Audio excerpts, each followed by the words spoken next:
Yeah, so your punchline, that's actually confirmation that you are looking at the right thing, because your punchline is all, whatever God's called you to do, it's going to be bigger than you. So the fact that it's so big and you don't know how to do it and it's bigger than you is proof that you just need some Proverbs 3:5, which says, trust in the Lord with all your heart and lean not on your own understanding.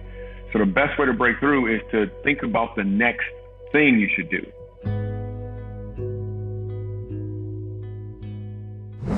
So, Michael, you delivered this great TED Talk in which you talked about the elements of a comedy routine. You talk about the need for a setup, and then you talk about the punchline.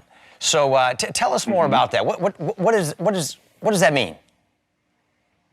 Well, like I mentioned before, in life there's a setup and there's a punchline. Your setup is what you receive, but your punchline is about what you're called to deliver.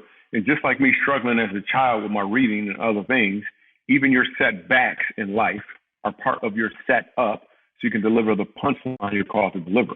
It's kind of like a slingshot or a bow and arrow. The further you've been set back, even in life, the further you can actually reach. But what are you going to aim for? You have to know what to aim for. Your purpose has nothing to do with a what. It's all about the why. I go into this in detail, believe it or not, in the middle of the comedy special that we put on YouTube. One of the big reasons I wanted to create the comedy special is so people could laugh, and because laughter opens up your heart. And if the heart is open, that's the best time to make a deposit. Like, you're going to retain up to 36% more of the information. That's why Super Bowl commercials are always funny, because they want you to remember their product. Well, the product, which is the purpose that God has for you, is so much more important. So in this comedy special, and pretty much in everything we do, we use the product of comedy to deliver so people can really understand what it is they're called to do. Because everyone has a punchline. Like, everyone has a setup and there's a punchline. Yeah. Again, the setup is when a comedian makes you think one way, and the punchline is when he changes it. So if you think about the story of Jesus, it's the greatest setup punchline story ever. Like, he was the king of kings, which means everybody knows they should serve a king. That is the direction the audience would move. But what did he do? He said, no, instead of you serving me, I'm going to change the direction in a way you're not expecting. I'm going to die on the cross for you instead of you serving me. He changed it, and the revelation as a result of that is amazing. It's the greatest setup punchline story ever. So when you look at that and you recognize that, yes, you had some setbacks, which is part of your setup, so you can truly deliver. And I'm just blessed that with the people that I get trusted with, we get to help them do that through laughter. Yeah, and I think everybody relates to the setup, right? Because life just happens to us. It's just something that's like, wow, what a crazy setup. How important is it for people to discover what their punchline is, and how do they do that? I mean, people say, man, I've got this whole backstory, and this is crazy. I know this is a great setup to something, but I just don't know I don't know how to find the punchline. Yeah, so that question is phenomenal, and that's what I've been working on for a while. So like I mentioned, we created a course called Funny How Life Works, where we actually use comedy to help people discover this exact thing.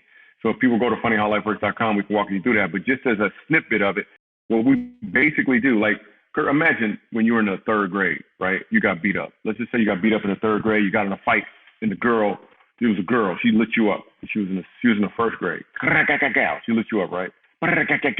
Right? She knocked you, and then your glasses. Anyway. So what'll happen is when you're fighting, your brain starts to scan the scenario because you're in the midst of some pain. Your brain will scan the scenario and be like, what is most unique about this situation, so I can do anything it takes to avoid it in the future? And the brain doesn't necessarily look at the right things. It just look at anything unique. And let's say this little girl who beat you up, she got one little crooked tooth right here. Just right there, she got this little crooked tooth. And your brain picks that up and be like, bet. So then what'll happen is, it could be 20 years later. You meet somebody and they're supposed to work with you. You go ahead and do the interview. Everything's fine on paper. You talk to them on the phone. Zoom was cool. But then when you meet them face to face, you see they got a little crooked tooth. And you don't know exactly what it is, but you'll say something like, I don't know what it is, but there's something about this person I just don't like. I can't put my finger on it. The truth is you just had a negative experience in the past that you aren't able to recall right now that is preventing you from going to where you're supposed to go. So in our course, Funny How Life Works, we actually use the opposite. We use comedy, which is an emotion, which gives you an experience, and we attach the understanding about your purpose to it. So then even after you're done watching this course and laughing with your family, you are still attracted to other things about your purpose that you're called to do. So it helps you gravitate towards those things that God has called you to do. So we're creating positive neural associations to help you break through, because most of the time the reason people aren't doing stuff is because they have something in their past, because they haven't been renewed. They haven't renewed their mind, or something in their past that's keeping them from breaking through. And we get to use comedy to help them break through. In fact, Rick Warren gave me a book. Actually, he didn't give it to me. I bought it myself. I was like, dude, why don't you send it to me? He told me to read it. It's called The Humor of the Christ. And it shows how Jesus actually did this very thing in his ministry. He used comedy to help break through people. It's just when we read the stories about Jesus, we assume that because he knew where he was going. But the truth is, the only thing that can truly bring you joy is to know where you're going and what you're called to do. So by all means, I would say Jesus was laughing. He was joyful because he had clarity of purpose. So that's what I want to help other people get as well. I mean, I don't want you to get up on a cross because that was already done for us, but I do want you to have joy and understand your purpose. And that's why we created things like the course. Super pumped it. You should put it on the bottom of the screen so people can get it. And if you buy a course, by the way, or a book, all the proceeds are actually, because there's so much stuff going on in the world, the proceeds are going to a Black family in America. Michael, what would you say to somebody who feels like they have missed their punchline? They've got some huge obstacle in their way right now, not even in the past, but like right now, and they're thinking, I have no idea what to do with this. It's just standing in my way.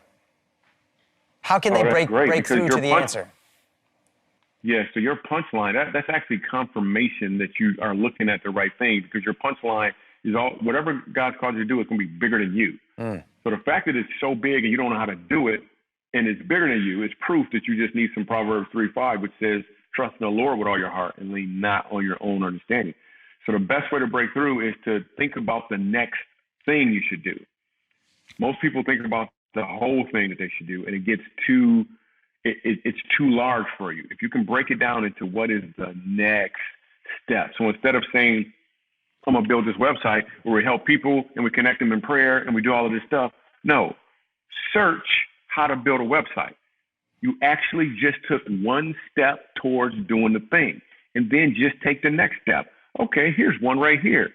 Squarespace, for instance, not a client. I'm not recommending them necessarily. And then you do that. Do the next thing. The next thing David did when he had a giant in front of him was he grabbed 3 stones. He knew about stones. He knew where to get them. He did the next thing. He didn't do the math on, man, how do you get this big old giant? He didn't stare at the giant.